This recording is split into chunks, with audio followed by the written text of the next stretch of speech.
wanted to start the weekly shop update with one of the most valuable things, the daily improvement. Well, actually, it's also the fix what bugs you and the minor victory list.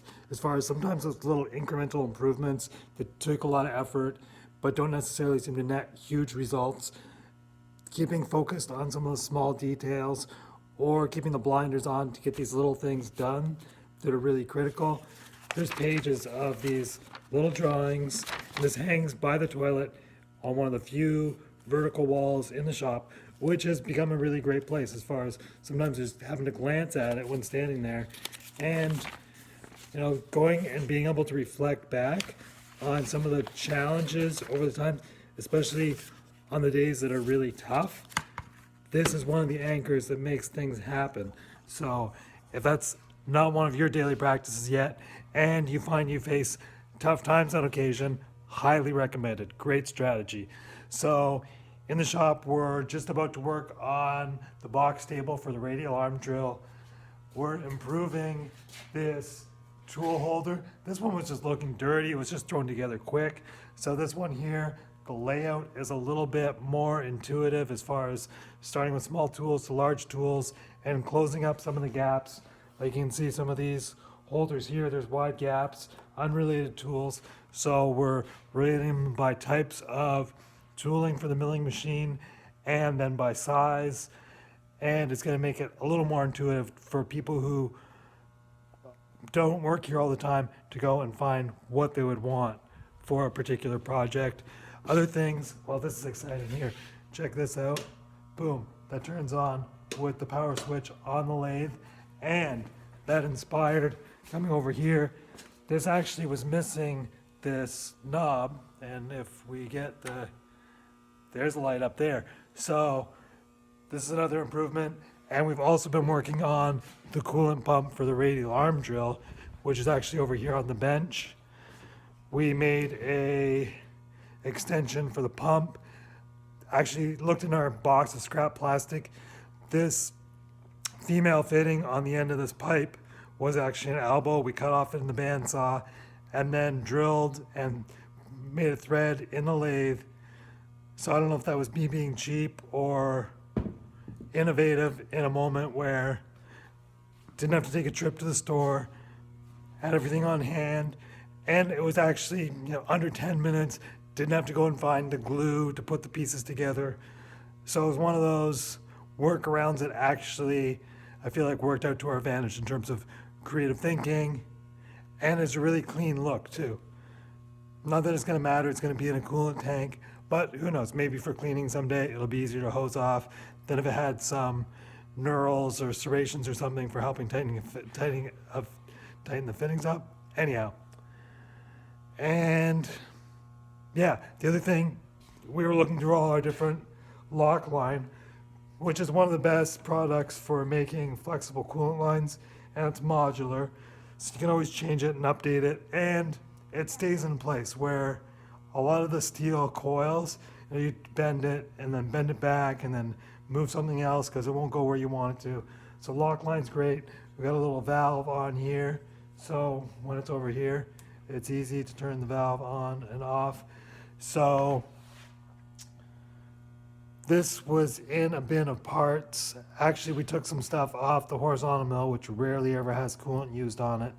But if you were to use something like a Woodruff cutter, cutting a stainless steel keyway, great to have coolant on that machine. So anyhow, having lock line allows us to move parts for the coolant line if necessary. If something breaks, it's easy to take inventory from the lathe and put it on the radial drill. So having things standardized, so we have that size on these two machines, and then the two mills are going to have the 1/4 inch size, where I believe this is 1/2 inch likely here. So keeping some standardization is a great strategy. And trying to think of what else. We were cleaning up some of the material odds and ends over by the hose cutter and material area in here, getting that a little more organized, revisiting the oil pump in the pipe threader, which has been an ongoing thing where we tried to make a pump in order to prevent well, just not wanting to buy a $400 pump. So anyhow, we made this little tray for all the leakage out of this pump that we threw together. This has some small block Chevrolet oil pump gears where the original pump was not self-priming and would leak over time. So we thought, oh, we'll make something out of off-the-shelf parts. We had to figure out how much to narrow the gears in order to reduce the volume of the pump, so it wouldn't put too much strain on the drive gear that was driving the pump. Anyhow, we learned a lot, but there was no cost savings other than at times when things get slow, it can be helpful if there's the right strategic project. Other thing I really love, when I think of strategy, we don't always know what the definition of strategy is. And the best definition I heard, strategy is, it talks about a journey to a place of advantage. So often we talk about strategy with other people when we don't really know what we're talking about in terms of strategy and how to really define what a position of advantage is. As far as having increased sales pipeline, in terms of having an infinite number of people lined up at the door who want to buy whatever service or product we're offering that we really believe in, that has a lot of integrity. That's the kind of thing that strategy would really define. So I've been thinking about some of that stuff this week as far as how many people would I want lined up at the door ideally? Well, an infinite number.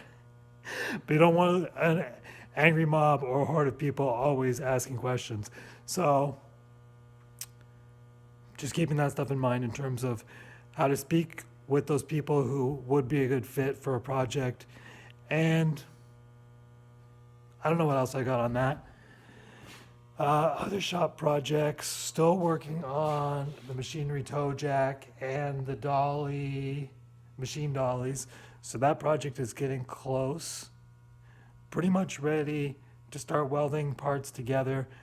We made up some spacers, the same width as the wheels for the dollies, and they were a little bit rusty. So we have our top secret automation strategy here, which is our barrel of vinegar.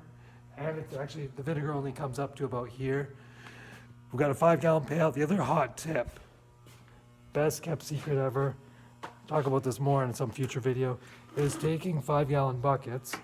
Actually, this might be stacked in a way where, okay, so if you can see the bottom here, you can't see through all the holes because there's a piece in there waiting to be power washed. So this is our power washing bucket, one of the other best kept secrets ever. So we've got a pail in the vinegar bucket with holes, which allows when it gets pulled up, it drains. The other thing you want to make sure when you get your buckets is they have got plastic handles so the vinegar does not eat away at the material on the handle. And allow that to drain. And then once it is drained, I guess that was part of the reason with having the hoist beam over top of this, so the hoist could potentially hold heavy parts or drop heavy parts into the vinegar at some point. That could very well happen. It hasn't happened yet. And once that bucket is held, everything drains, then we transfer it into this other bucket. It's not an ideal system because we've got to put a second bucket under the bucket in order to get out to the door. Because if that vinegar drips all over the concrete, it will etch the floor, which isn't always the most desirable thing, unless you're planning on painting the floor and you want it etched. But, so to get back to our point, so we've got some spacers in the vinegar barrel. They are almost ready to go. And so that'll be early next week. So basically what we do, we take the things out of the vinegar bucket, take them outside, and we've got a pallet outside that's got full board coverage so that we can put the bucket on there and power wash without stones and debris blasting back up. And if we got larger parts, we can lay them out on this wood pallet. It's nothing fancy, I'd show you, but it's covered in snow right now. And that's the main things as far as what we've done this week. Yeah, just little small progressions. It's not about the big leaps. It's about the small, slow, steady pace. Oh yeah, and check out this flood lamp housing. It's a little bit different design. It's Canlet?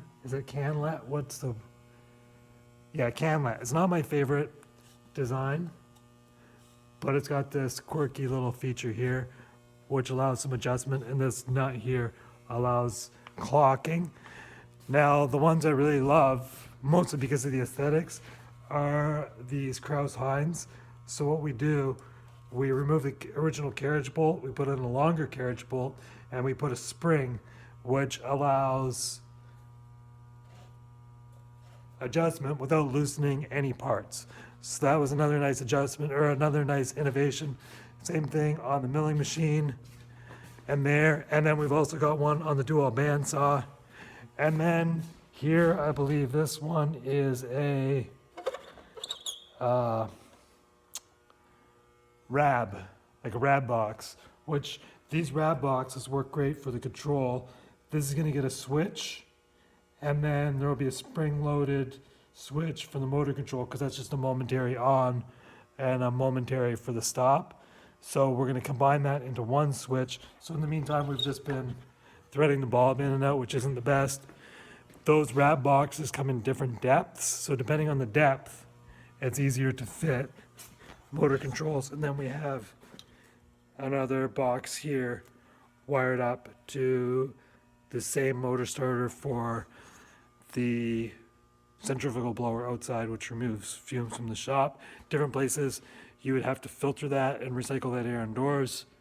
It's a process we're working on right now for the long term. So then we've got our other fume extractor, we've got our RAB box, and we don't have any switches in there yet, but we're getting closer. And then you can see on the bottom here, one of the advantages of the RAB box is it's got threads already, so it makes it nice for putting on strain relief and putting the flood lamp housing underneath. It doesn't involve jam nuts on the inside and outside, so it's easier to clock them and make any tweaks as they get used. So I think that's my best content to date, and thanks for following along. It's really appreciate all your support, and until the next one, all the best, and comment below if there's anything you want to know about or questions, things you want to check out in the shop. Thanks, bye.